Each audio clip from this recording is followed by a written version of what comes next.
Hello, hello, you lovely, beautiful beings. Welcome back to Muse. My name's Damaris.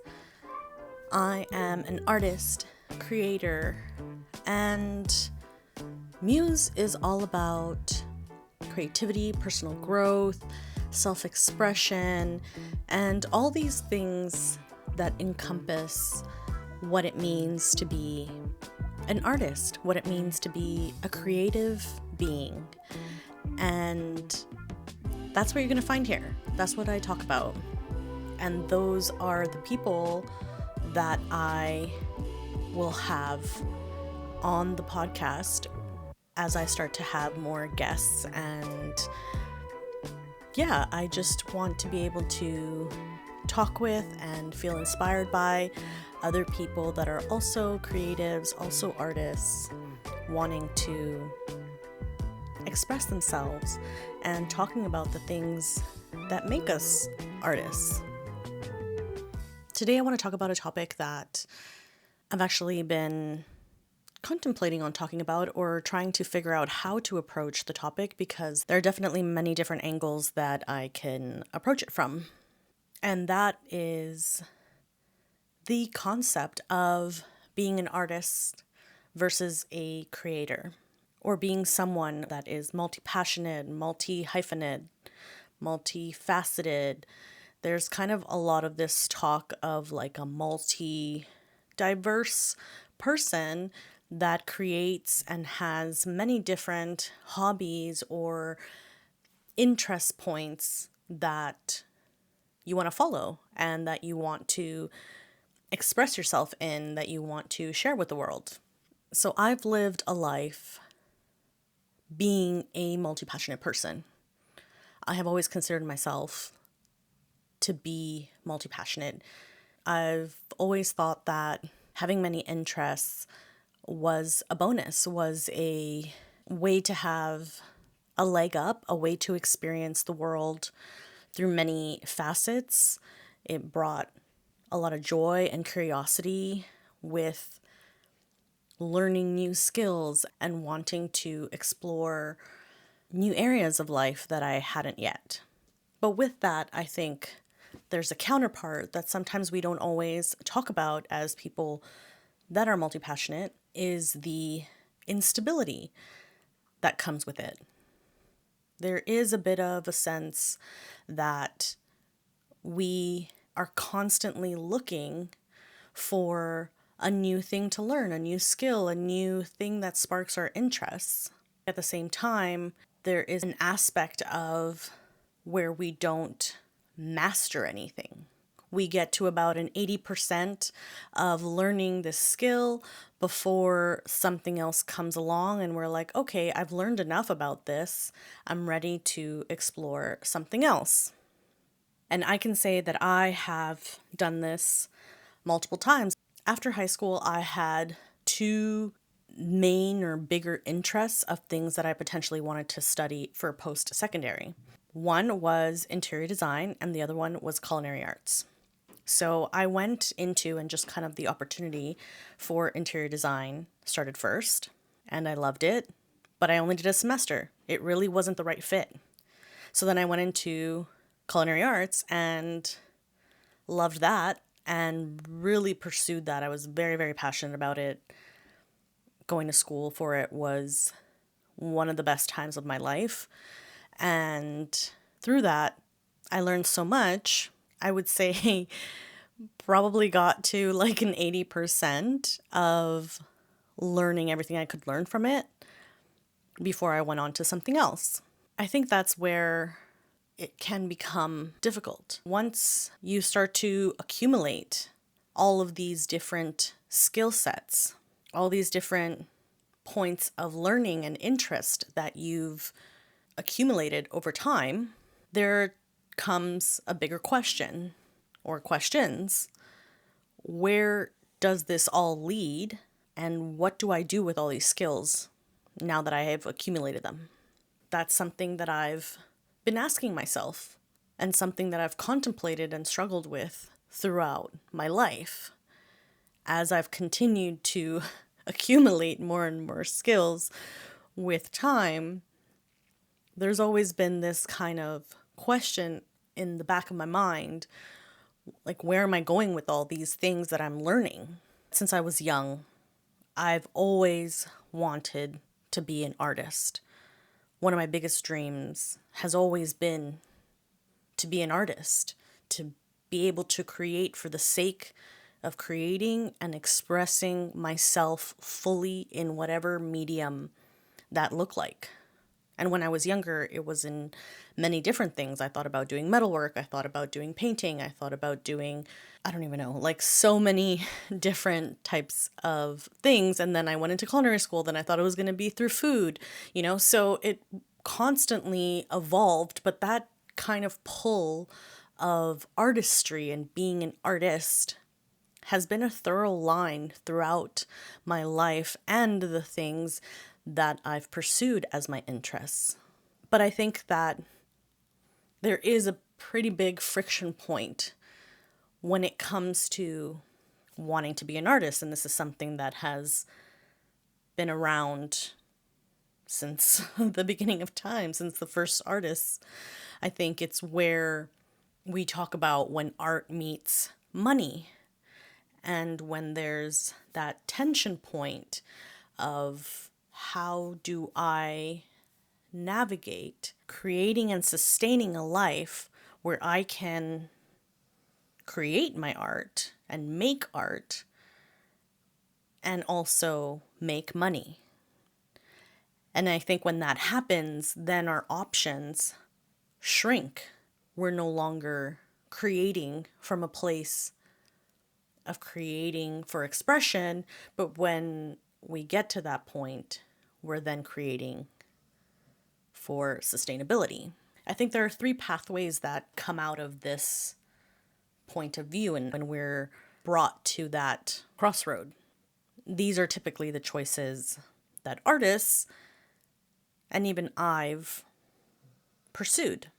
The first one is teaching, niching down, becoming a master almost in one topic, in one theme, and being able to show others how to do what you do, whatever that is.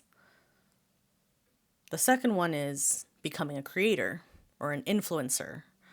And then this becomes a whole realm of wanting to get views and traction and following trends and the algorithm, and then getting sponsorships and sustaining yourself in that way and creating content specifically in that way to gain that type of follower.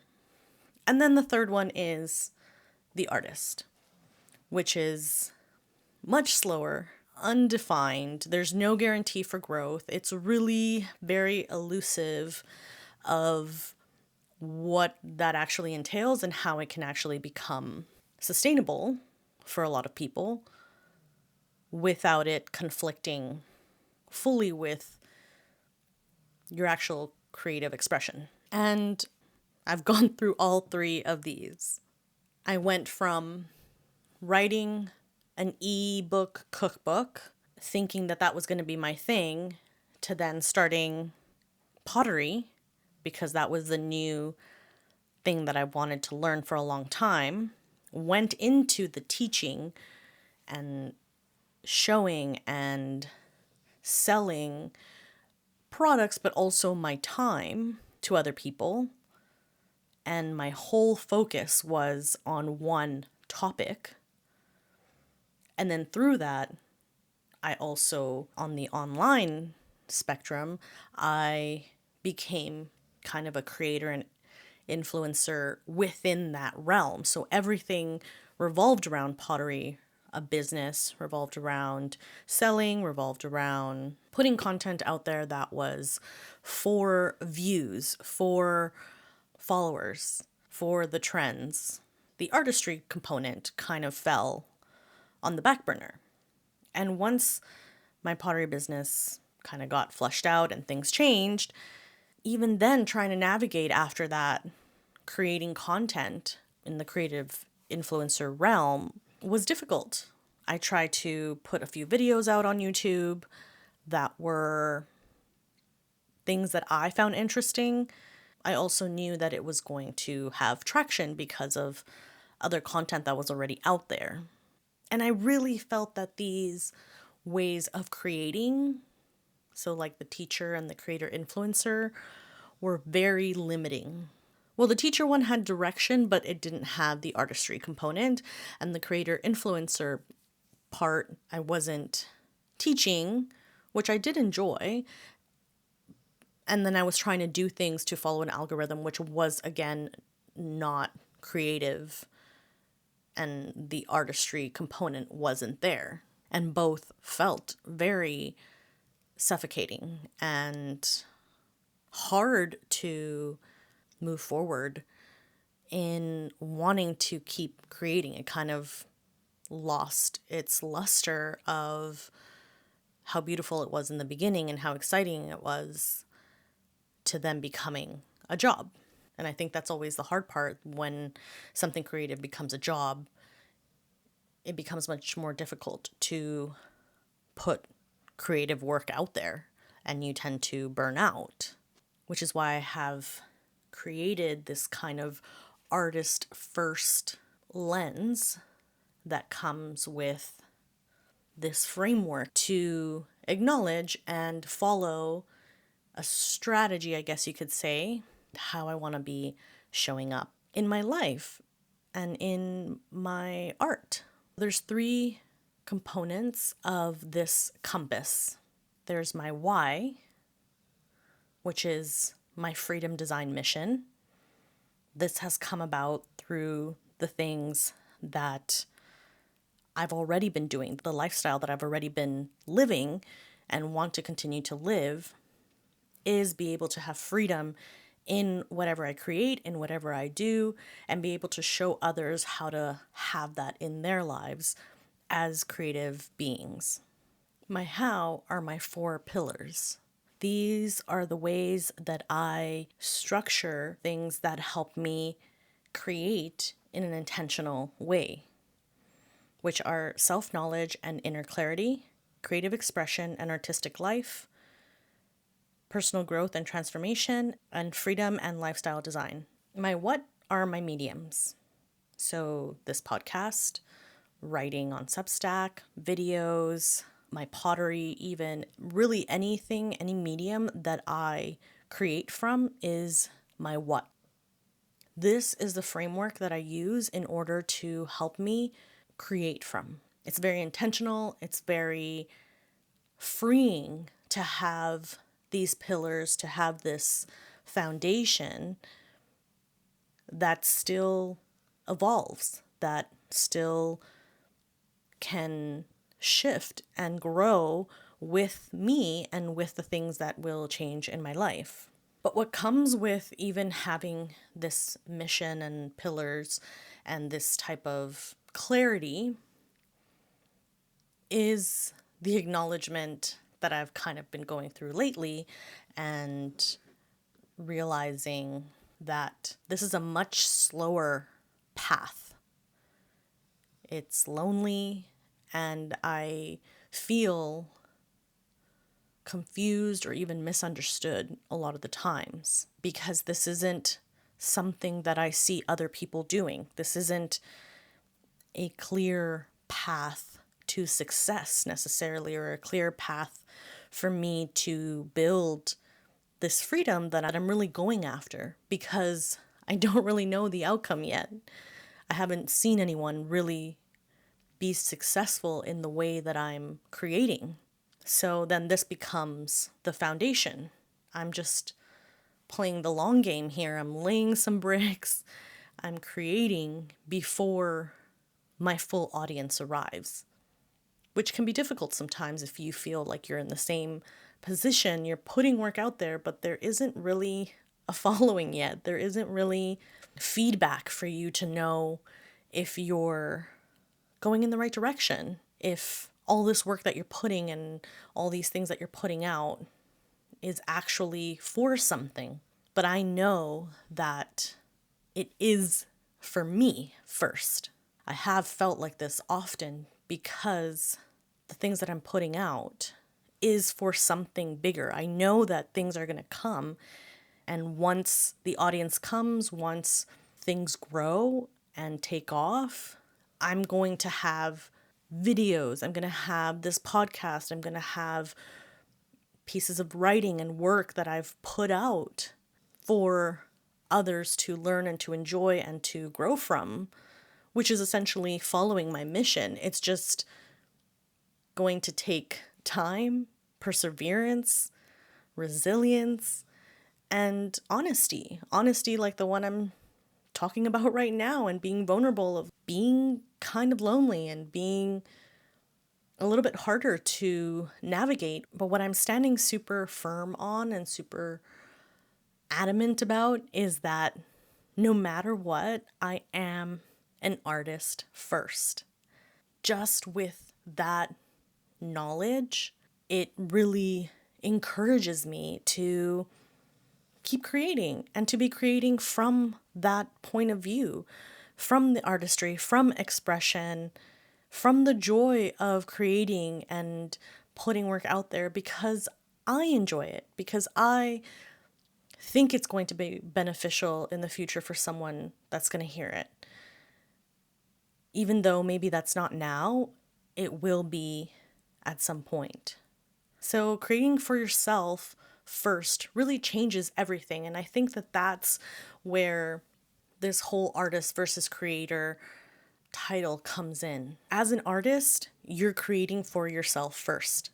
You're expressing yourself, putting work out there that is valuable to you, which then will in turn impact and be of value to others, versus creating because you have to or because you're following something in particular or someone's point of view of how to express yourself. And neither is wrong.